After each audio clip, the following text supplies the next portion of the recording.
जय श्री कृष्ण। गुरुर्ब्रह्मा गुरुर्विष्णु गुरुर्देवो महेश्वरः।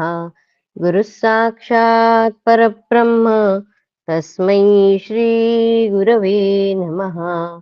कृष्णाय वासुदेवाय हरये परमात्मने प्रणतक्लेशनाशाय गोविन्दाय नमो नमः। नमामि सद्गुरुं शान्तं सच्चिदानन्दविग्रहं पूर्णब्रह्मपरानन्दम् ईशमानन्दिवल्लभम्। ॐ पार्थाय प्रतिबोधितां भगवता नारायणेन स्वयं व्यासेन ग्रथितां पुराणमुनिना मध्ये महाभारतम् अद्वैतामृतवर्षिणीं भगवतीम् अष्टादशाध्यायिनीम् अम्ब त्वामनुसन्दधामि भगवद्गीते भवद्वेषिणीम्। नमोऽस्तु ते व्यासविशालबुद्धे फुल्लारविन्दायतपत्रनेत्र येन त्वया भारततैलपूर्णः प्रज्वालितो ज्ञानमयः प्रदीपः प्रपन्नपारिजाताय स्तोत्रवेत्रैकपाणये ज्ञानमुद्राय कृष्णाय गीतामृतदुहे नमः। नारायणं नमस्कृत्य नरं चैव नरोत्तमं देवीं सरस्वतीं व्यासं ततो जयमुदीरये। जय श्री कृष्ण। अर्घ्य पर्व देख रहे हैं। युधिष्ठिर के राजसूय यज्ञ में अग्र पूजा का मान श्री कृष्ण को दिया गया और इससे शिशुपाल क्रोधित हो गए थे और वहां पे आक्षेप करने लगे कि इस भीष्म को ही कुछ समझता नहीं है, ये श्री कृष्ण को कैसे अग्र पूजा, ये यादव है, ये राजा नहीं है। अनेक प्रकार से शिशुपाल उन पर आरोप कर रहे हैं। ये सब सुनकर युधिष्ठिर को भी लगा कि भीष्म जी क्यों श्री कृष्ण को ही अग्र पूजा का मान दे रहे हैं। यह प्रश्न उन्होंने उनसे पूछा है और फिर भीष्म जी बता रहे हैं कि श्री कृष्ण कैसे नारायण के अवतार है और उनके सारे अवतारों का संक्षिप्त में वर्णन हम सुन रहे हैं। कल हमने राम अवतार पर हमने रोका था, वहां से अभी हम आगे देखेंगे। सारे अवतारों का थोड़ा थोड़ा वर्णन उन्होंने किया। राजन श्री राम का अवतार वहां पे पूर्ण हुआ है और आगे चल रहे कृष्णावतार। तदनंतर अब 28वें द्वापर में भयभीतों को अभय देने वाले श्री वत्स विभूषित महाबाहु भगवान श्री कृष्ण के रूप में श्री विष्णु का अवतार हुआ है। ये इस लोक में परम सुंदर उदार मनुष्यों में अत्यंत सम्मानित स्मरण शक्ति से संपन्न देश काल के ज्ञाता एवं शंख चक्र गदा और खड्ग आदि आयुध धारण करने वाले हैं।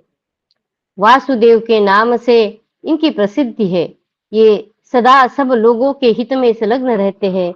भूदेवी का प्रिय कार्य करने की इच्छा से इन्होंने वृष्णि वंश में अवतार ग्रहण किया है। ये ही मनुष्यों को अभय दान करने वाले हैं। इन्हीं की मधुसूदन नाम से प्रसिद्धि है। इन्होंने ही शकटासुर, यमलार्जुन और पूतना के मर्म स्थानों में आघात करके उनका संहार किया है। मनुष्य शरीर में प्रकट हुए कंस आदि दैत्यों को युद्ध में मार गिराया। परमात्मा का यह अवतार भी लोक हित के लिए ही हुआ है। कल के अवतार कलयुग के अंत में जब धर्म शिथिल हो जाएगा, कलयुग के अंत में जब धर्म शिथिल हो जाएगा, उस समय भगवान श्री हरि पाखंडियों के वध तथा धर्म की वृद्धि के लिए और ब्राह्मणों के हित की कामना से पुनः अवतार लेंगे। उनके उस अवतार का नाम होगा कल की विष्णु यचा। भगवान के ये तथा और भी बहुत से दिव्य अवतार देवगणों के साथ होते हैं, जिनका ब्रह्मवादी पुरुष पुराणों में वर्णन करते हैं। श्री कृष्ण का प्राकट्य तथा श्री कृष्ण बलराम की बाल लीलाओं का वर्णन। श्री कृष्ण कौन है, ये भीष्म जी बता रहे उस सभा में। वैशंपायन जी कहते हैं, जन्मेजय भीष्म जी के इस प्रकार कहने पर कुरुवंश को आनंदित करने वाले कुंती कुमार धर्मराज युधिष्ठिर ने पुनः उनसे कहा। युधिष्ठिर बोले, वक्ताओं में श्रेष्ठ नरेंद्र, मैं यशस्वी भगवान विष्णु के वृष्णिवंश में अवतार ग्रहण करने का वृत्तांत पुनः विस्तार पूर्वक जानना चाहता हूँ। पितामह, परम बुद्धिमान भगवान जनार्दन इस पृथ्वी पर मधुवंश में जिस प्रकार उत्पन्न हुए, वह सब प्रसंग मुझसे कहिए। बैल के समान विशाल नेत्रों वाले लोक रक्षक महातेजस्वी श्री कृष्ण ने किस लिए कंस का वध और गौओं की रक्षा की? बुद्धिमानों में श्रेष्ठ पितामह, उस समय बाल्यावस्था में बालकोचित क्रीड़ाएं करते समय भगवान गोविंद ने क्या क्या लीलाएं की, यह सब मुझे बताइए। वैशंपायन जी कहते हैं, जन्मेजय, राजा युधिष्ठिर की इस प्रकार पूछने पर महापराक्रमी भीष्म ने मधुवंश में भगवान केशव के अवतार लेने की कथा कहानी प्रारंभ की। भीष्म जी बोले, कुरुरत्न युधिष्ठिर, अब मैं वृष्णिवंश में भगवान नारायण के अवतार ग्रहण का यथावत वृत्तांत कहूंगा। भरत कुलभूषण तात अजात शत्रु वसुधा की रक्षा करने वाले ये भगवान वहां किस प्रकार प्रकट हुए, यह मैं बतला रहा हूं, ध्यान देकर सुनो। भगवान के जन्म के समय आनंदोद्रेक के कारण समुद्र में उत्ताल तरंगे उठने लगी, पर्वत हिलने लगे और बुझी हुई अग्नियां भी सहसा प्रज्वलित हो उठी। भगवान के जन्म के समय भगवान जनार्दन के जन्म काल में शीतल मंद एवं सुखद वायु चलने लगी, धरती की धूल शांत हो गई और नक्षत्र प्रकाशित होने लगे। आकाश में देवलोकों के नगाड़े जोर जोर से बजने लगे और देवगण आकर वहां फूलों की वर्षा करने लगे। वे मंगलमयी वाणी द्वारा भगवान मधुसूदन की स्तुति करने लगे। भगवान के अवतार का समय जान महर्षि गण भी अत्यंत प्रसन्न होकर वहां आ पहुंचे। नारद आदि देवर्षियों को उपस्थित देख गंधर्व और अप्सराएं नाचने और गाने लगी। उस समय सहस्र नेत्रों वाली शचिवल्लभ तेजस्वी इंद्र भगवान गोविंद की सेवा में उपस्थित हुए और महर्षियों का आदर करते हुए बोले। इंद्र ने कहा, देव, आप संपूर्ण जगत के सृष्टा है। देवताओं के जो कर्तव्य कार्य है उन सब को संपूर्ण जगत के हित के लिए सिद्ध करके आप अपने तेज सहित पुनः परम धाम को पधारिए। भीष्म जी कहते हैं, ऐसा कहकर स्वर्गलोक के स्वामी इंद्र देवर्षियों के साथ अपने लोक को चले गए। राजन, तदनंतर वसुदेव जी ने कंस के भय से सूर्य के समान तेजस्वी अपने नवजात बालक श्रीहरि को नंद गोप के घर में छिपा दिया। श्री कृष्ण बहुत वर्षों तक नंद गोप के ही घर में रहे। एक दिन वहां श्री कृष्ण एक छकड़े के नीचे सोए थे। माता यशोदा उन्हें वही छोड़कर यमुना जी की तट पर चली गई। उस समय श्री कृष्ण शिशु लीला का प्रदर्शन करते हुए अपने हाथ पैर फेंक फेंक कर मधुर स्वर में रोने लगे। पैरों को ऊपर फेंकते समय भगवान केशव ने अपने पैर के अंगूठे से छकड़े को धक्का दे दिया और इस प्रकार एक ही पाव से छकड़े को उलट कर गिरा दिया। उसके बाद वे स्वयं औंधे मुंह हो गए और माता का स्तन पीने की इच्छा से जोर जोर से रोने लगे। शिशु के ही पदाघात से छकड़ा उलटकर गिर गया तथा उस पर रखे हुए सभी मटके और घड़े आदि बर्तन चकनाचूर हो गए। यह देखकर सब लोगों को बड़ा आश्चर्य हुआ। भरत नंदन शूरसेन देश मथुरा मंडल के निवासियों को यह अत्यंत अद्भुत घटना प्रत्यक्ष दिखाई दी तथा वसुदेव नंदन श्री कृष्ण ने आकाश में स्थित सब देवताओं के देखते देखते महाकाय एवं विशाल स्तनों वाली पूतना को भी पहले मार डाला था। तदनंतर संकर्षण और विष्णु के स्वरूप बलराम और श्री कृष्ण दोनों भाई कुछ काल के अनंतर एक साथ ही घुटनों के बल रेंगने लगे। जैसे चंद्रमा और सूर्य एक दूसरे की किरणों से बंधकर आकाश में एक साथ विचरते हो, उसी प्रकार बलराम और श्री कृष्ण सर्वत्र एक साथ चलते फिरते थे। उनकी भुजाएं सर्प के शरीर की भांति सुशोभित होती थी। बलराम और श्री कृष्ण दोनों के अंग धूली धूसरित होकर बड़ी शोभा पाते। कभी वे दोनों भाई घुटनों के बल चलते थे, जिससे उनमें गड्ढे पड़ गए थे। कभी वे वन में खेला करते और कभी मथते समय दही की घोल लेकर पिया करते थे। एक दिन बालक श्री कृष्ण एकांत एकांत गृह में छिपकर माखन खा रहे थे। उस समय वहां उन्हें कुछ गोपियों ने देख लिया।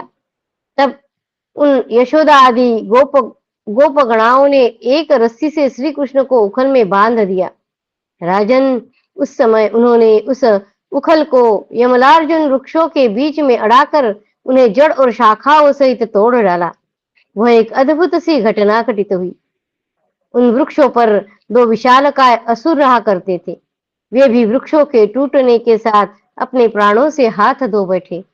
तदनंतर वे दोनों भाई श्री कृष्ण और बलराम बाल्यावस्था की सीमा को पार करके उस ब्रजमंडल में ही 7 वर्ष की अवस्था वाले हो गए। बलराम नीले रंग के और श्री कृष्ण पीले रंग के वस्त्र धारण करते थे। एक के श्री अंगों पर पीले रंग का अंगराग लगता था और दूसरे के श्वेत रंग का। दोनों भाई काक पक्ष यानी सिर के पिछले भाग में बड़े बड़े केश धारण किए बछड़े चराने लगे। उन दोनों की मुखच्छवि बड़ी मनोहरीणी थी। वे वन में जाकर श्रवण सुखद पर्णवाद्य यानी पत्तों के बाजे, पिपीहरी आदि बजाया करते थे। वहां 2 तरुण नागकुमारों की भांति उन दोनों की बड़ी शोभा होती थी। वे अपने कानों में मोर के पंख लगा लेते, मस्तक पर पल्लों के मुकुट धारण करते और गले में वनमाला डाल लेते थे। उस समय शाल के नए पौधे की भांति उन दोनों की बड़ी शोभा होती थी। वे कभी कमल के फूलों के शिरोभूषण धारण करते और कभी बछड़ों की रस्सियों को यज्ञोपवीत की भांति धारण कर लेते थे। वीरवर श्री कृष्ण और बलराम छीके और तुम्बी लिए वन में घूमते और गोपजनोचित वेणु बजाया करते थे। वे दोनों भाई कहीं ठहर जाते, कहीं वन में एक दूसरे के साथ खेलने लगते और कहीं पत्तों की शैया बिछाकर सो जाते तथा नींद लेने लगते थे। राजन, इस प्रकार वे मंगलमय बलराम और श्री कृष्ण बछड़ों की रक्षा करते तथा उस महान वन की शोभा बढ़ाते हुए सब ओर घूमते और भांति भांति की क्रीड़ाएं करते थे। तदनंतर वे दोनों वसुदेव पुत्र वृंदावन में जाकर गौवे चराते हुए लीला विहार करने लगे। कालीय मर्दन एवं धेनुकासुर, अरिष्टासुर और कंस आदि का वध, श्री कृष्ण और बलराम का विद्याभ्यास तथा गुरु दक्षिणा रूप से गुरु जी के उनके मरे हुए पुत्र को जीवित करके देना। भीष्म जी कहते हैं, युधिष्ठिर, तदनंतर एक दिन मनोहर रूप और सुंदर मुख वाले भगवान गोविंद अपने बड़े भाई संकर्षण को साथ लिए बिना ही रमणीय वृंदावन में चले गए और वहां इधर उधर भ्रमण करने लगे। अकेले ही गए। उन्होंने काक का पक्ष धारण कर रखा था। वे परम शोभायमान श्याम वर्ण तथा कमल के समान सुंदर नेत्रों से सुशोभित थे। जैसे चंद्रमा कलंक से युक्त होकर शोभा पाता है, उसी प्रकार श्री कृष्ण का वक्षस्थल श्री वत्स चिन्ह से शोभा पा रहा था। उन्होंने रस्सियों को यज्ञोपवीत की भांति पहन रखा था। उनके श्री अंगों पर पीतांबर शोभा पा रहा था। विभिन्न अंगों में श्वेत चंदन का अनुलेप किया गया था। उनके मस्तक पर काले घुंघराले केश सुशोभित होते थे। सिर पर मोर पंख का मुकुट शोभा पाता था, जो मंद मंद वायु के झोंकों से लहरा रहा था। भगवान कहीं गीत गाते, कहीं क्रीड़ा करते, कहीं नाचते और कहीं हंसते थे। इस प्रकार गोपालोचित वेश धारण किए, मधुर गीत गाते और वेणु बजाते हुए तरुण श्री कृष्ण गौओं को आनंदित करने के लिए कभी कभी वन में घूमते थे। अत्यंत कांतिमान भगवान श्री कृष्ण वर्षा के समय गोकुल में वहां के अतिशय रमणीय प्रदेशों तथा वन श्रेणियों में विचरण करते थे। उन वन श्रेणियों में भांति भांति के खेल करके श्याम सुंदर बड़े प्रसन्न होते थे। एक दिन वे गौओं के साथ वन में घूम रहे थे। घूमते घूमते महात्मा भगवान केशव ने भांडीर नामक वटवृक्ष देखा और उसकी छाया में बैठने का विचार किया।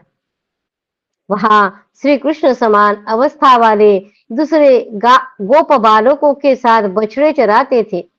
दिन भर खेल कूद करते थे और पहले दिव्य धाम में जिस प्रकार वे आनंदित होते थे उसी प्रकार वन में आनंद पूर्वक दिन बिताते थे।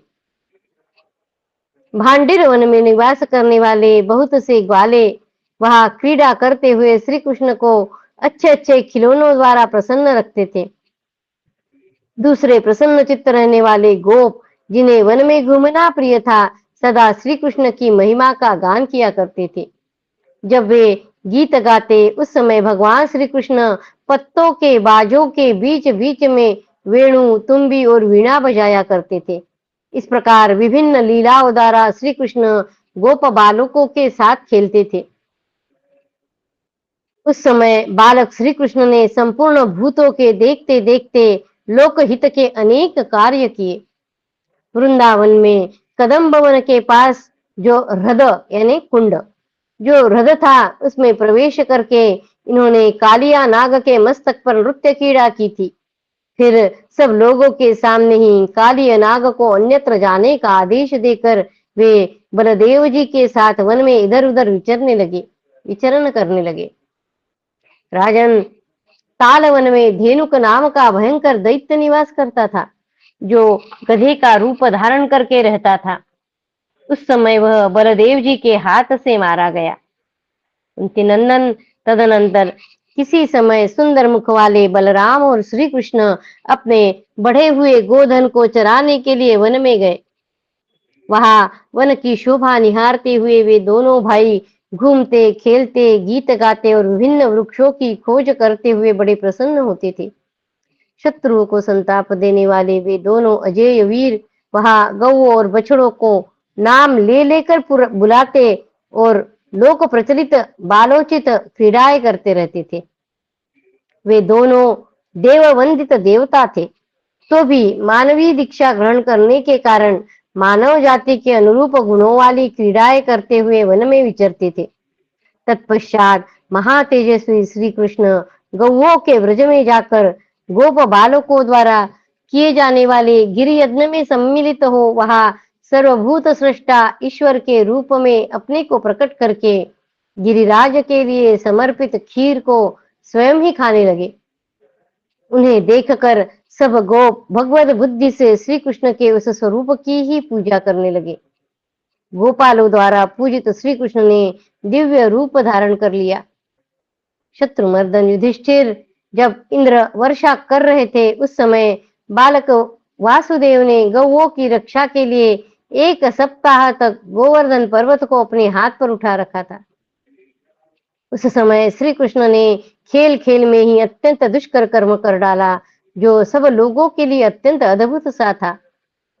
देवादिदेव इंद्र ने भूतल पर जाकर जब श्री कृष्ण को गोवर्धन धारण किए देखा तब उन्हें बड़ी प्रसन्नता हुई। उन्होंने श्री कृष्ण को गोविंद नाम देकर उनका गवेंद्र पद पर अभिषेक किया। देवराज इंद्र गोविंद को हृदय से लगाकर उनकी अनुमति ले स्वर्ग लोक को चले गए। तदनंतर श्री कृष्ण ने पशुओं की हित की कामना से वृषभ रूपधारी अरिष्ट नामक दैत्य को वेग पूर्वक मार गिराया। राजन, व्रज में केशी नामक का एक दैत्य रहता था जिसका शरीर घोड़े के समान था। उसमें 10,000 हाथियों का बल था। कुंती नंदन उस अश्वरूपधारी दैत्य को भोज कुलोत्पन्न कंस ने भेजा था। वृंदावन में आने पर पुरुषोत्तम श्री कृष्ण ने उसे भी अरिष्टासुर की भांति मार दिया। कंस के दरबार में एक आंध्र देशीय मल्ल था जिसका नाम था चाणूर। वह एक महान असुर था। श्री कृष्ण ने उसे भी मार डाला। कंस का भाई शत्रुनाशक सुनामा कंस की सारी सेना का अगुआ सेनापति था। गोविंद अभी बालक थे तो भी उन्होंने सुनामा को मार दिया। दंगल देखने के लिए जुटे हुए जन समाज में युद्ध के लिए तैयार खड़े हुए मुष्टिक नामक पहलवान को बलराम जी ने अखाड़े में ही मार दिया। युधिष्ठिर उस समय श्री कृष्ण ने कंस के मन में भारी भय उत्पन्न कर दिया।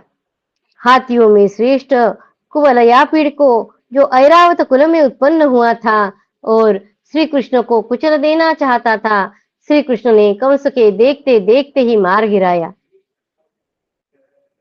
फिर शत्रुनाशन श्री कृष्ण ने सब लोगों के सामने ही कंस को मारकर उग्रसेन को राजपद पर अभिषिक्त कर दिया और अपने माता पिता देवकी वसुदेव के चरणों में प्रणाम किया।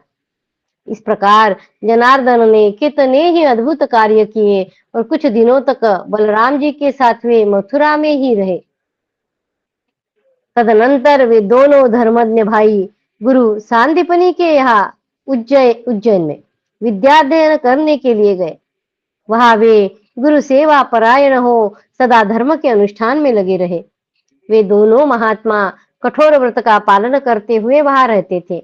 उन्होंने 64 दिन रात में ही 6 अंगों सहित संपूर्ण वेदों का ज्ञान प्राप्त कर लिया। 64 दिन रात में ही 6 अंगों और सारे वेदों का ज्ञान प्राप्त कर लिया। इतना ही नहीं, उन यदुकुल कुमारों ने चित्रकला, गणित, क्या क्या 64 कला जैसे बोलते हैं ना, उसमें से थोड़ी बताई उन्होंने। चित्रकला, गणित, गांधर्व वेद तथा सारे वेदों को भी उतने ही समय के भीतर जान लिया।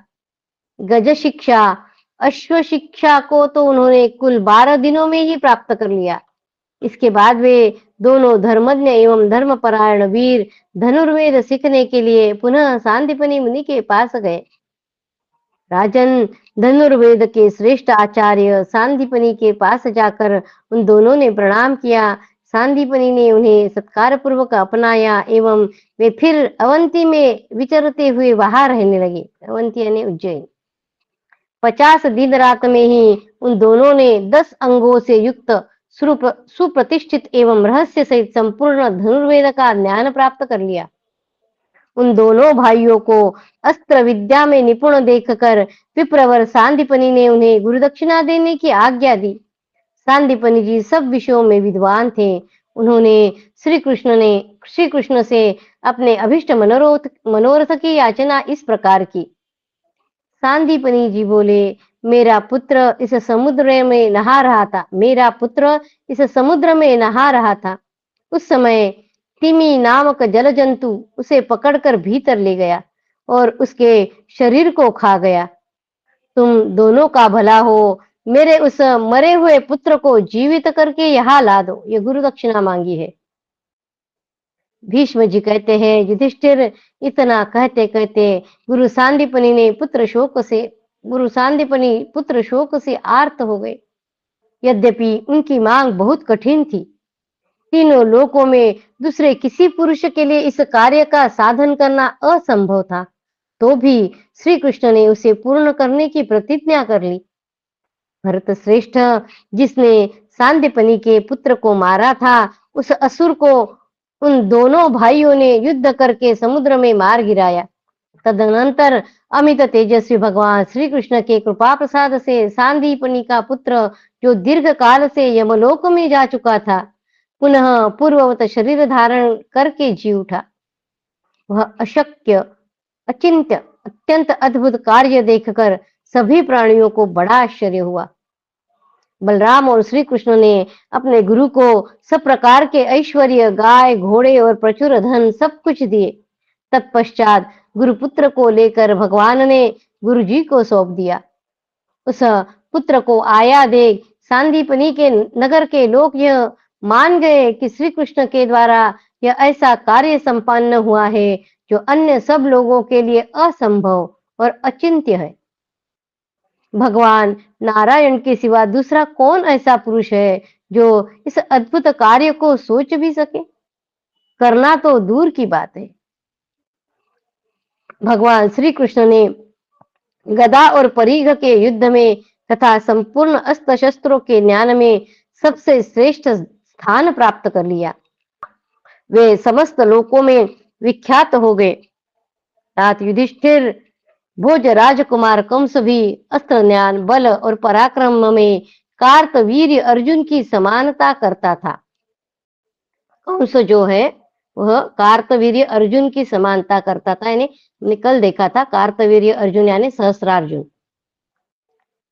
भोज वंश के राज्य की वृद्धि करने वाले भोज राजकुमार कंस से भूमंडल के सब राजा उसी प्रकार उद्विग्न रहते थे जैसे गरुड़ से सर्प। उसके यहाँ धनुष, खड्ग और चमचमाते हुए भाले लेकर विचित्र प्रकार से युद्ध करने वाले 1 करोड़ पैदल सैनिक थे। भोज राज के रथी सैनिक इनके रथों पर स्वर्णमय ध्वज फहराते रहते थे तथा जो शूरवीर होने के साथ ही युद्ध में कभी पीठ दिखलाने वाले नहीं थे, 8 लाख की संख्या में थे। युधिष्ठिर कंस के यहाँ युद्ध से कभी पीछे न हटने वाले हाथी सवार भी 8 ही लाख थे। अनेक हाथियों के पीठ पर स्वर्ण के चमकीले हौदे कसे होते थे। भोजराज के पर्वताकार गजराज विचित्र ध्वजा पताकाओं से सुशोभित होते थे और सदा संतुष्ट रहते थे। युधिष्ठिर भोजराज कंस के यहाँ आभूषणों से सजी हुई शीघ्रगामिनी हाथिनियों की विशाल सेना गजराजों की अपेक्षा दूनी थी, ज्यादा थी। उसके यहाँ 16,000 घोड़े ऐसे थे जिनका रंग पलाश के फूल की भांति लाल था।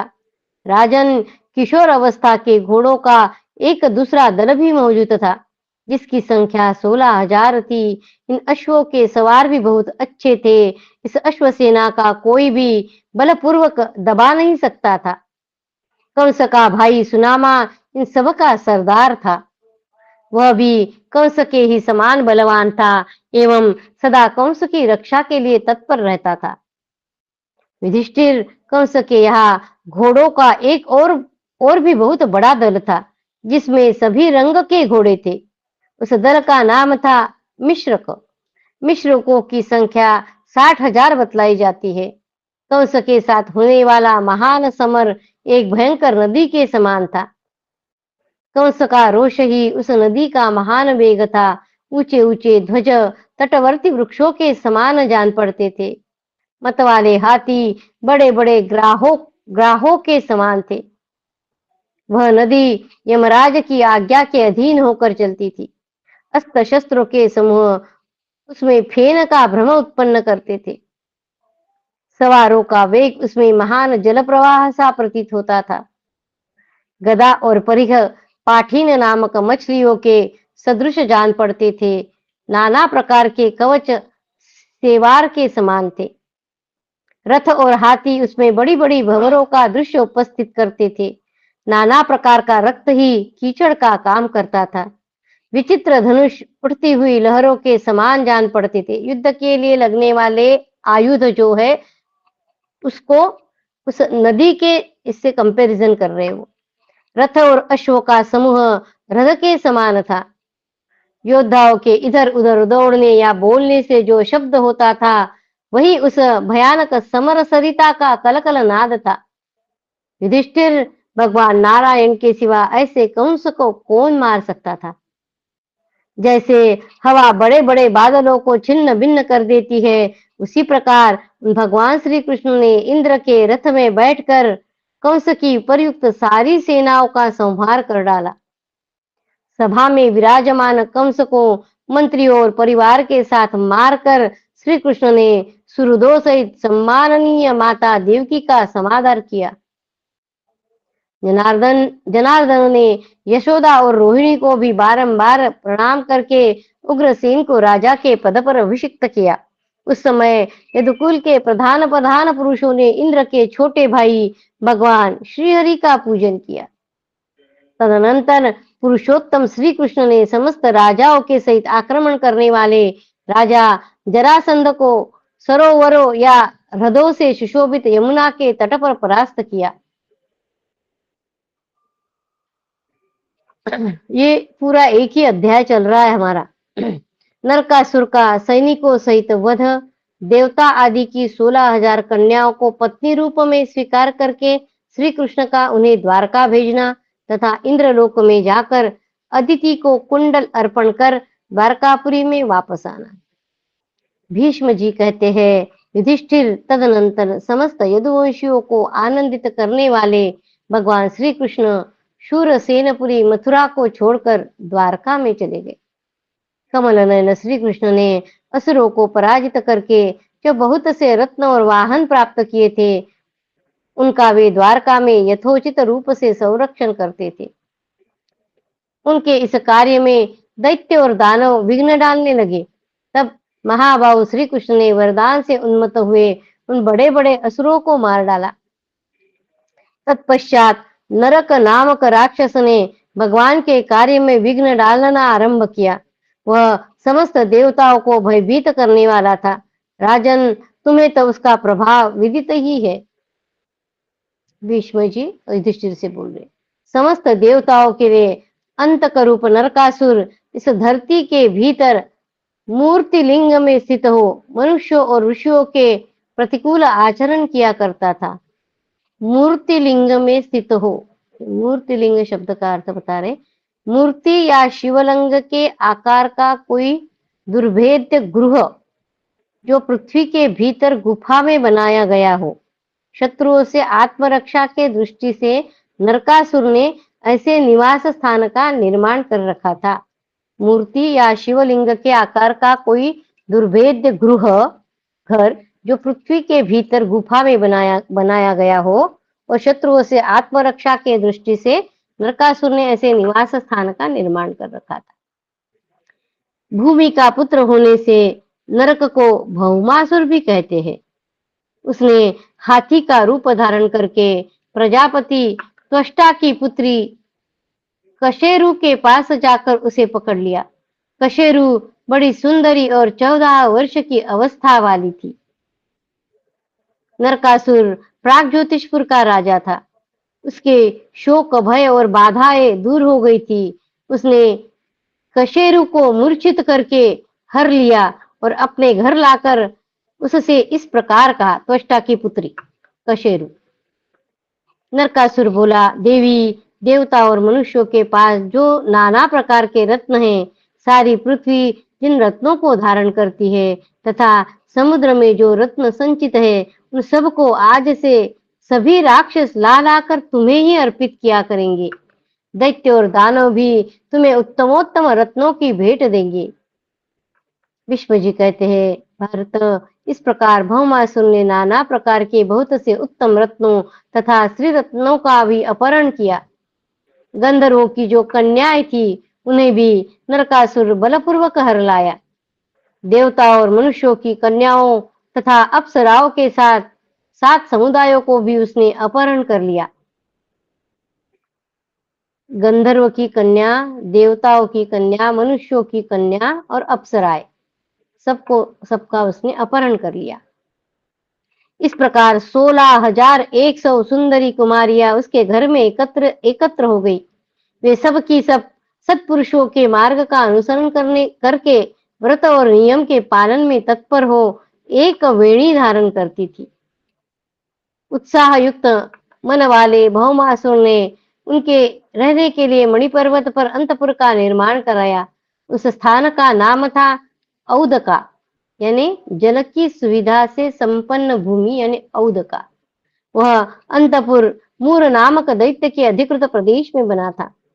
प्राग ज्योतिषपुर का राजा भौमासुर मूर के 10 पुत्र तथा प्रधान राक्षस उस अंतपुर की रक्षा करते हुए सदा उसके समीप ही रहते थे। युधिष्ठिर, पृथ्वीपुत्र भौमासुर तपस्या के अंत में वरदान पाकर इतना गर्वोन्मत्त हो गया था कि उसने कुंडल के लिए देवमाता अदिति का तिरस्कार कर दिया। इतना उन्मत्त हो गया था कि उसने कुंडल के लिए देवमाता अदिति का तिरस्कार कर दिया। पूर्व काल में समस्त महादैत्यों ने एक साथ मिलकर भी वैसा अत्यंत घोर पाप नहीं किया था जैसा अकेले इस महान असुर ने कर डाला था। पृथ्वी देवी ने उसे उत्पन्न किया था। भौमासुर नाम है। पृथ्वी देवी ने उसे उत्पन्न किया था। प्राग ज्योतिषपुर उसकी राजधानी थी तथा 4 युद्धोन्मत्त दैत्य उसके राज्य की सीमा की रक्षा करने वाले थे। वे पृथ्वी से लेकर देवयान तक के मार्ग को रोक कर खड़े रहते थे। भयानक रूप वाले राक्षसों के साथ रहकर वे देव समुदाय को भयभीत किया करते थे। उन चारों दैत्यों के नाम इस प्रकार है: हयग्रीव, निशुंभ, भयंकर पंचजन तथा सहस्त्र पुत्रों सहित महान असुर मूर, जो वरदान प्राप्त कर चुका था। ये चारों उसकी रक्षा करते थे: हयग्रीव, निशुंभ, पंचजन और मूर। उसी के वध के लिए चक्र, गदा और खड्ग धारण करने वाले ये महाबाहु श्री कृष्ण वृष्णिकुल में देवकी के गर्भ से उत्पन्न हुए हैं। वसुदेव जी के पुत्र होने से ये जनार्दन वासुदेव कहलाते हैं। इनका तेज संपूर्ण विश्व में विख्यात है। इन पुरुषोत्तम श्री कृष्ण का निवास स्थान प्रधानतः द्वारका ही है, यह तुम सब लोग जानते हो। द्वारकापुरी इंद्र के निवास स्थान अमरावतीपुरी से भी अत्यंत रमणीय है। युधिष्ठिर, भूमंडल में द्वारका की शोभा सबसे अधिक है, यह तो तुम प्रत्यक्ष ही देख चुके हो। देवपुरी के समान सुशोभित द्वारका नगरी में वृष्णिवंशियों के बैठने के लिए एक सुंदर सभा है, जो दाशार्ही के नाम से विख्यात है। द्वारका में जो बैठने के लिए सभा है उसका नाम दाशार्ही है। उसकी लंबाई और चौड़ाई एक एक योजन की है। उसमें बलराम और श्री कृष्ण आदि वृष्णि और अंधक वंश के सभी लोग बैठते हैं और संपूर्ण लोक जीवन की रक्षा में दत्त चित्त रहते हैं। भरत श्रेष्ठ, एक दिन की बात है, सभी यदुवंशी उस सभा में विराजमान थे। इतने में ही दिव्य सुगंध से भरी हुई वायु चलने लगी और दिव्य कुसुमों की वर्षा होने लगी। तदनंतर दो ही घड़ी के अंदर आकाश में सहस्रों सूर्यों के समान महान एवं अद्भुत तेजो राशि प्रकट हुई। वह धीरे धीरे पृथ्वी पर आकर खड़ी हो गई। उस तेजो मंडल के भीतर श्वेत हाथी पर बैठे हुए इंद्र संपूर्ण देवताओं सहित दिखाई दिए। बलराम, श्री कृष्ण तथा राजा उग्रसेन, वृष्णि और अंधक वंश के अन्य लोगों के साथ सहसा उठकर बाहर आए और सबने देवराज इंद्र को नमस्कार किया।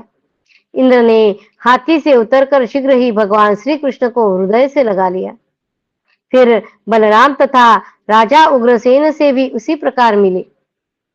भूत भावन ऐश्वर्यशाली इंद्र ने वसुदेव, उद्धव, महामती, विक्रुद, प्रद्युम्न, सांब, निषठ, अनिरुद्ध, सात्यकी, गद, सारण, अक्रूर, कृतवर्मा, चारुदेष्ण तथा सुदेष्ण आदि अन्य यादवों को भी यथोचित रीत से आलिंगन करके उन सब की ओर दृष्टिपात किया। इस प्रकार उन्होंने वृष्णि और अंधक वंश के प्रधान व्यक्तियों को हृदय से लगाकर उनकी दी हुई पूजा ग्रहण की तथा मुख को नीचे की ओर झुकाकर वे इस प्रकार बोले। इंद्र ने कहा, भैया कृष्ण, तुम्हारी माता अदिति की आज्ञा से मैं यहाँ आया हूँ। भैया कृष्ण, तुम्हारी माता अदिति की आज्ञा से मैं आया हूँ।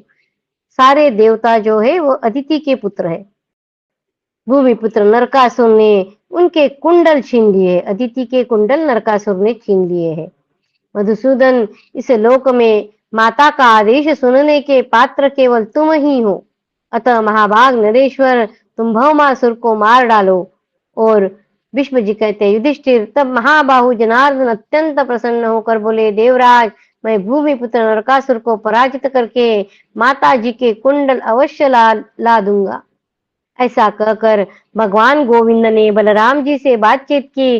तत्पश्चात प्रद्युम्न, अनिरुद्ध और अनुपम बलवान सांब से भी इसके विषय में वार्तालाप करके महायशस्वी इंद्रियाधीश्वर भगवान श्री कृष्ण शंख, चक्र, गदा और खड्ग धारण कर गरुड़ पर आरूढ़ हो देवताओं का हित करने की इच्छा से वहां से चल दिए।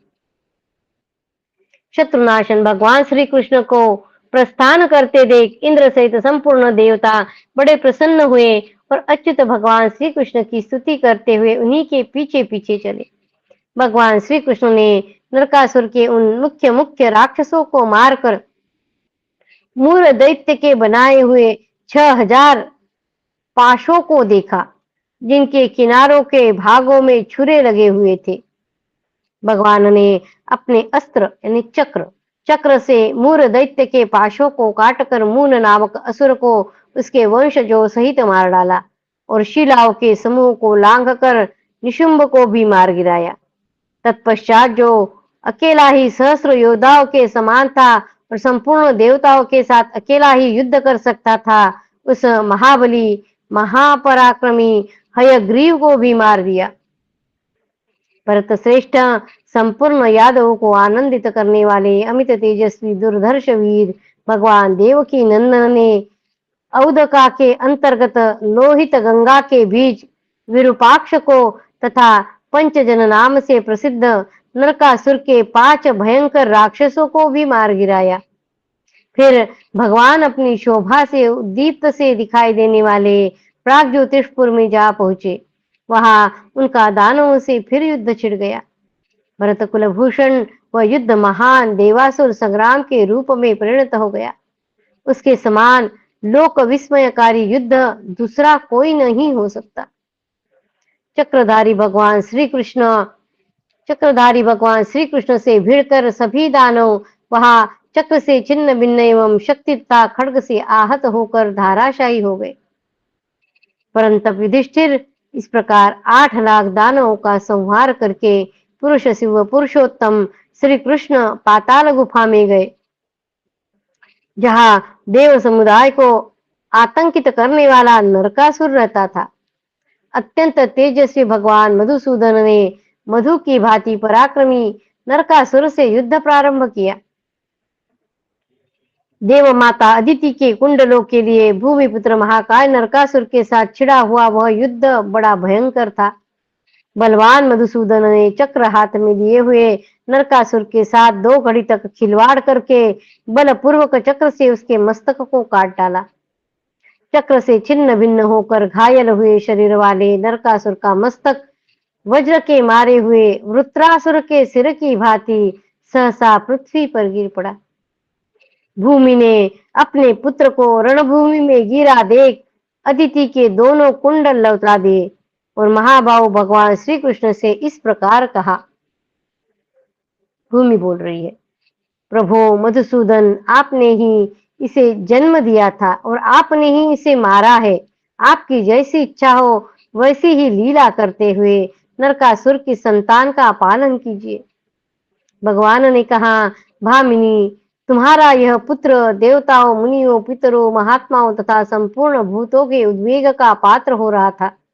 यह पुरुषाधम ब्राह्मणों से द्वेष रखने वाला, देवताओं को शत्रु तथा संपूर्ण विश्व का कंटक था, इसलिए सब लोग इससे द्वेष रखते थे।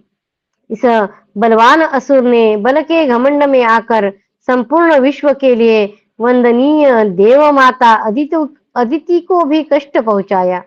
देव माता अदिति को भी कष्ट पहुंचाया और उनके कुंडल ले लिए। इन्हीं सब कारणों से यह मारा गया है। भामिनी, मैंने इस समय जो कुछ किया है उसके लिए तुम्हें मुझ पर क्षोभ नहीं करना चाहिए। तुम्हारे पुत्र ने मेरे प्रभाव से अत्यंत उत्तम गति प्राप्त की है, इसलिए जाओ, मैंने तुम्हारा भार उतार दिया है। भीष्म जी कहते हैं, युधिष्ठिर, भूमिपुत्र नरकासुर को मारकर सत्यभामा सहित भगवान श्री कृष्ण ने लोकपालों के साथ जाकर नरकासुर के घर को देखा। यशस्वी नरक के घर में जाकर उन्होंने नाना प्रकार के रत्न और अक्षय धन देखा। मणि, मोती, मूंगे, वैदुर्य मणि की बनी हुई वस्तुएं, पुखराज, सूर्यकांत मणि और निर्मल स्फटिकमणि की वस्तुएं भी वहां देखने में आई। जाम्बुनत तथा शांत कुंभ सौम्यक स्वर्ण की बनी हुई बहुत सी ऐसी वस्तुएं वहां दृष्टि गोचर हुई, जो प्रज्वलित अग्नि और शीत रश्मि चंद्रमा के समान प्रकाशित हो रही थी। नरकासुर का भीतरी भवन स्वर्ण के समान सुंदर, कांतिमान एवं उज्ज्वल था। उसके घर में जो असंख्य एवं अक्षय धन दिखाई दिया, उतनी धनराशि राजा कुबेर के घर में भी नहीं थे। देवराज इंद्र के भवन में भी पहले कभी इतना वैभव नहीं देखा गया था। इंद्र बोले, जनार्दन, ये जो नाना प्रकार के माणिक्य, रत्न, धन तथा सोने की जालियों से सुशोभित बड़े बड़े हौदों वाले तोमर सहित पराक्रमशाली बड़े भारी गजराज एवं उन पर बिछाने के लिए मूंगे से विभूषित कंबल, निर्मल पताकाओं से युक्त नाना प्रकार के वस्त्र आदि है, उन सब पर आपका अधिकार है। उन गजराज उन गजराजों की संख्या 20,000 है तथा इससे दूनी हथनियां है।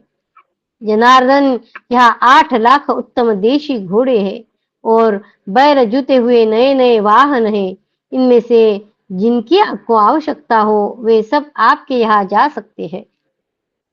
शत्रुदमन, ये महीन ऊनी वस्त्र, अनेक प्रकार की शय्याएं, बहुत से आसन, इच्छानुसार बोली बोलने वाले, देखने में सुंदर पक्षी, चंदन और अगरु मिश्रित नाना प्रकार के रथ, ये सब वस्तुएं मैं आपके लिए वृष्णियों के निवास स्थान द्वारका में पहुंचा दूंगा। भीष्म जी कहते हैं, युधिष्ठिर, देवता, गंधर्व, दैत्य, असुर संबंधी जितने भी रत्न नरकासुर के घर में उपलब्ध हुए, उन्हें शीघ्र ही गरुड़ पर रखकर देवराज इंद्र दाशार्ह वंश के अधिपति भगवान श्री कृष्ण के साथ मणिपर्वत पर गए। वहां बड़ी पवित्र हवा बह रही थी तथा विचित्र एवं उज्ज्वल प्रभा सब ओर फैली हुई थी। यह सब देखकर देवताओं को बड़ा विस्मय हुआ। आकाश मंडल में प्रकाशित होने वाले देवता, ऋषि, चंद्रमा और सूर्य की भांति वहां आए हुए देवगण उस पर्वत की प्रभा से तिरस्कृत हो साधारण से प्रतीत हो रहे थे। तदनंतर बलराम जी तथा देवराज इंद्र की आज्ञा से महाबाहु भगवान श्री कृष्ण ने नरकासुर के मणिपर्वत पर बने हुए अंतपुर में प्रसन्नता पूर्वक प्रवेश किया। मधुसूदन ने देखा, उस अंतपुर के द्वार और गृह वैदूर्य मणि के समान प्रकाशित हो रहे हैं। उनके फाटकों पर पताकाएं फहरा रही थी। स्वर्णमय विचित्र पताकाओं वाले महलों से सुशोभित वह मणि पर्वत चित्रलिखित मेघों के समान प्रतीत होता था। उन महलों में विशाल अट्टालिकाएं बनी थी, जिन पर चढ़ने के लिए मणिनिर्मित सीढ़ियां सुशोभित हो रही थी। वहां रहने वाली प्रधान प्रधान गंधर्वों और सूरों की परम सुंदरी प्यारी पुत्रियों ने उस स्वर्ग के समान प्रदेश में खड़े हुए अपराजित वीर भगवान मधुसूदन को देखा। देखते देखते ही उन सब ने महाबाहु श्री कृष्ण को घेर लिया। वे सभी स्त्रियां एक वेणी धारण किए, गेरुए वस्त्र पहने, इंद्रिय संयम पूर्वक वहां तपस्या करती थी। उस समय व्रत और संताप जनित शोक उनमें से किसी को पीड़ा नहीं दे सका। वे निर्मल रेशमी वस्त्र पहने हुए यदुवीर श्री कृष्ण के पास जा उनके सामने हाथ जोड़कर खड़ी हो गई। उन कमल नयनी कामिनियों ने अपनी संपूर्ण इंद्रियों के स्वामी श्रीहरि से इस प्रकार कहा। कन्याएं बोली, पुरुषोत्तम, देवर्षि नारद ने हमसे कह रखा था कि देवताओं का कार्य सिद्ध करने के लिए भगवान गोविंद यहाँ पधारेंगे एवं वे सपरिवार नरकासुर, निशुंभ, मूर, दानव, हयग्रीव तथा पंचजन को मारकर अक्षय धन प्राप्त करेंगे। थोड़े ही दिनों में भगवान यहाँ पधार कर तुम सब लोगों को इस संकट से उद्धार करेंगे। ऐसे नारद जी ने पहले ही उन कन्याओं को कहा था। ऐसा कहकर परम बुद्धिमान देवर्षि नारद यहाँ से चले गए। हम सदा आपका ही चिंतन करती हुई घोर तपस्या में लग गई। हमारे मन में यह संकल्प उठता रहता था कि कितना समय बीतने पर हमें महाबाहु माधव का दर्शन प्राप्त होगा। पुरुषोत्तम, यही संकल्प लेकर दानवों द्वारा सुरक्षित हो हम सदा तपस्या करती आ रही है। भगवान, आप गंधर्व विवाह के रीति से हमारे साथ विवाह करके हमारा प्रिय करें। हमारे पूर्वोक्त मनोरथ को जानकर भगवान वायुदेव ने भी हम सबके प्रिय मनोरथ की सिद्धि के लिए कहा था कि देवर्षि नारद जी ने जो कहा है वह शीघ्र ही पूर्ण होगा। भीष्म जी कहते हैं, युधिष्ठिर, देवताओं तथा गंधर्वों ने देखा, वृषभ के समान विशाल नेत्र वाले भगवान श्री कृष्ण उन परम सुंदरी नारियों के समक्ष वैसे ही खड़े थे जैसे नई गायों के आगे सांड हो। भगवान के मुखचंद्र को देखकर उन सबकी इंद्रियां उल्लासित हो उठी और वे हर्ष में भरकर महाबाहु श्री कृष्ण से पुनः इस प्रकार बोली। कन्याओं ने कहा, बड़े हर्ष की बात है कि पूर्व काल में वायुदेव ने तथा संपूर्ण भूतों के प्रति कृतज्ञता रखने वाले महर्षि नारद जी ने जो बात कही थी वह सत्य हो गई। उन्होंने कहा था उन्होंने कहा था कि शंख चक्र गदा और खड्ग धारण करने वाले सर्वव्यापी नारायण भगवान विष्णु भूमिपुत्र नरक को मारकर तुम लोगों के पति होंगे। ऋषियों में प्रधान महात्मा नारद का वह वचन आज आपके दर्शन मात्र से सत्य होने जा रहा है। यह बड़े सौभाग्य की बात है। तभी तो आज हम आपके परम प्रिय चंद्रतुल्य मुख का दर्शन कर रहे हैं। आप परमात्मा के दर्शन मात्र से ही हम कृतार्थ हो गई। भीष्म जी कहते हैं, युधिष्ठिर भगवान के प्रति उन सबके हृदय में काम भाव का संचार हो गया था। उस समय यदुश्रेष्ठ श्री कृष्ण ने उनसे कहा। श्री भगवान बोले, विशाल नेत्रों वाली सुंदरियों, जैसा तुम कहती हो उसके अनुसार तुम्हारी सारी अभिलाषा पूर्ण हो जाएगी। भीष्म जी कहते हैं, युधिष्ठिर सेवकों द्वारा उन सब रत्नों को तथा देवताओं एवं राजाओं आदि की कन्याओं को द्वारका भेजकर देवकी नंदन भगवान श्री कृष्ण ने उस उत्तम मणि पर्वत को शीघ्र ही गरुड़ की बाह यानी पंख या पीठ पर चढ़ा दिया। केवल पर्वत ही नहीं, उस पर रहने वाले जो पक्षियों के समुदाय, हाथी, सर्प, मृग, नाग, बंदर, पत्थर, शिला, न्यूंक, वराह, रुरु, मृग, झरने, बड़े बड़े शिखर तथा विचित्र मोर आदि थे, उन सबके साथ मणि पर्वत को उखाड़ कर इंद्र के छोटे भाई श्री कृष्ण ने सब प्राणियों के देखते देखते गरुड़ पर रख लिया। महाबली गरुड़ श्री कृष्ण बलराम तथा महाबलवान इंद्र को उस अनुपम रत्न राशि तथा पर्वत को वरुण देवता के दिव्य अमृत तथा चंद्र तुल्य उज्ज्वल शुभ कारक छत्र को वहन करते हुए चल दिए। उनका शरीर विशाल पर्वत शिखर के समान था। वे अपनी पाखों को बलपूर्वक हिला हिलाकर सब दिशाओं में भारी शोर मचाते जा रहे थे। गरुड़ जी उड़ते समय गरुड़ पर्वतों के शिखर तोड़ डालते थे, पेड़ों को उखाड़ फेंकते थे और ज्योतिष पथ यानी आकाश ज्योतिष पथ में चलते समय बड़े बड़े बादलों को अपने साथ उड़ा ले जाते थे। वे अपने तेज से ग्रह, नक्षत्र, तारों और सप्तऋषियों के प्रकाश पुंज को तिरस्कृत करते हुए चंद्रमा और सूर्य के मार्ग पर जा पहुंचे।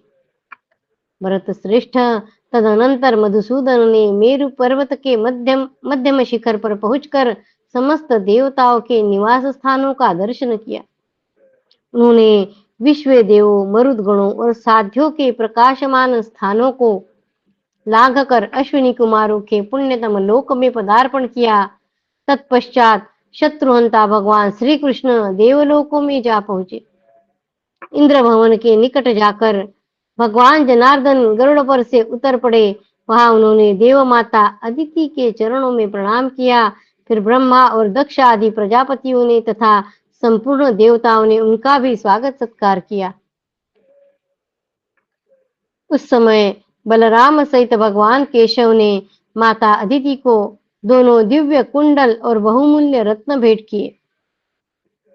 वह सब ग्रहण करके माता अदिति का मानसिक दुख दूर हो गया और उन्होंने इंद्र के छोटे भाई यदुकुल तिलक श्री कृष्ण और बलराम का बहुत आदर सत्कार किया।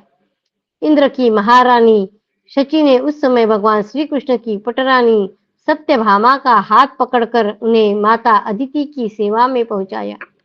देव माता की सारी चिंता दूर हो गई थी। उन्होंने श्री कृष्ण का प्रिय करने की इच्छा से सत्यभामा को उत्तम वर प्रदान किया।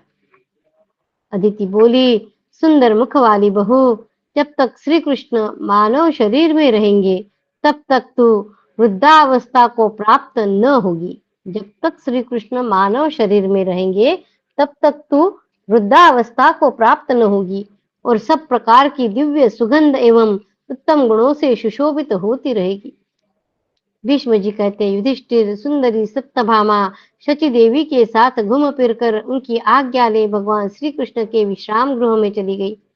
तदनंतर शत्रुओं का दमन करने वाले भगवान श्री कृष्ण महर्षियों से सेवित और देवताओं द्वारा पूजित होकर देवलोक से द्वारका को चले गए। महाबाहु भगवान श्री कृष्ण लंबरधमान था। द्वारका के प्रधान द्वारकापुरी एवं रुक्मिणी आदि रानियों के महलों का वर्णन श्री बलराम और श्री कृष्ण का द्वारका में प्रवेश। भीष्म जी कहते हैं, युधिष्ठिर, सर्वव्यापी नारायण स्वरूप भगवान श्री कृष्ण ने सब प्रकार के मनोवांछित पदार्थों से भरी पूरी द्वारकापुरी को देखकर प्रसन्नता पूर्वक उसमें प्रवेश करने की तैयारी की। उन्होंने देखा, द्वारकापुरी के सब ओर बगीचों में बहुत से रमणीय वृक्ष समूह शोभा पा रहे हैं, जिनमें नाना प्रकार के फल और फूल लगे हुए हैं। वहां के रमणीय राजसदन सूर्य और चंद्रमा के समान प्रकाशमान तथा मेरु पर्वत के शिखरों के भांति गगनचुंबी थे। उन भवनों से भूषित द्वारकापुरी की रचना साक्षात विश्वकर्मा ने की थी। उस पुरी के चारों ओर बनी हुई चौड़ी खाइया उसकी शोभा बढ़ा रही थी। उनमें कमल के फूल खिले हुए थे। हंस आदि पक्षी उनके जल का सेवन करते थे। वे देखने में गंगा और सिंधु के समान जान पड़ती थी। सूर्य के समान प्रकाशित होने वाली ऊंची गगनचुंबी श्वेत चहार दीवारी से सुशोभित द्वारकापुरी सफेद बादलों से घिरी हुई देवपुरी यानी अमरावती के समान जान पड़ती थी। नंदन और मिश्रक जैसे वन उस पुरी की शोभा बढ़ा रहे थे। वहां का दिव्य चैत्ररथ वन ब्रह्मा जी के अलौकिक उद्यान की भांति सुशोभित था। सभी ऋतुओं के फूलों से भरे हुए वही भ्राज नामक वन के सदृश मनोहर उपवनों से घिरी हुई द्वारकापुरी ऐसी जान पड़ती थी मानो आकाश में तारिकाओं से व्याप्त स्वर्गपुरी शोभा पा रही हो। रमणीय द्वारकापुरी की पूर्व दिशा में महाकाय रैवतक पर्वत, जो उस पुरी का आभूषण स्वरूप था, सुशोभित हो रहा था। उसके शिखर बड़े मनोहर थे। पुरी के दक्षिण भाग में लतावेष्ट नामक पर्वत शोभा पा रहा था, जो 5 रंग का होने के कारण इंद्रध्वज सा प्रतीत होता था। द्वारकापुरी कैसे बता रहे। पश्चिम दिशा में सुकक्ष नामक रजत पर्वत था, जिसके ऊपर विचित्र पुष्पों से सुशोभित महान वन शोभा पा रहा था। पांडव श्रेष्ठ इसी प्रकार उत्तर दिशा में मंदराचल के सदृश श्वेत वर्ण वाला वेणुमंत पर्वत शोभायमान था। रैवतक पर्वत के पास चित्र कंबल के से वर्ण वाले 5 जन्यवन तथा सर्वतुर्क वन की भी शोभा हो रही थी। लतावेष्ट पर्वत के चारों ओर मेरुप्रभम नामक महान वन, तालवन तथा कमलों से सुशोभित पुष्पक वन शोभा पा रहे हैं।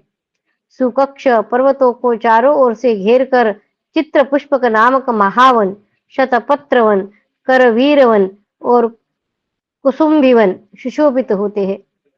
वेणुमंत पर्वत के सब और चैत्ररथ, नंदन, रमण और भावन नामक महान वन शोभा पाते थे। पर्वत बताया, भी वन बताए। महात्मा केशव की उस पुरी में पूर्व दिशा की ओर एक रमणीय पुष्करणी शोभा पाती है, जिसका विस्तार 100 धनुष है। 50 दरवाजों से सुशोभित वह सब ओर से प्रकाशमान एवं सुरम्य महापुरी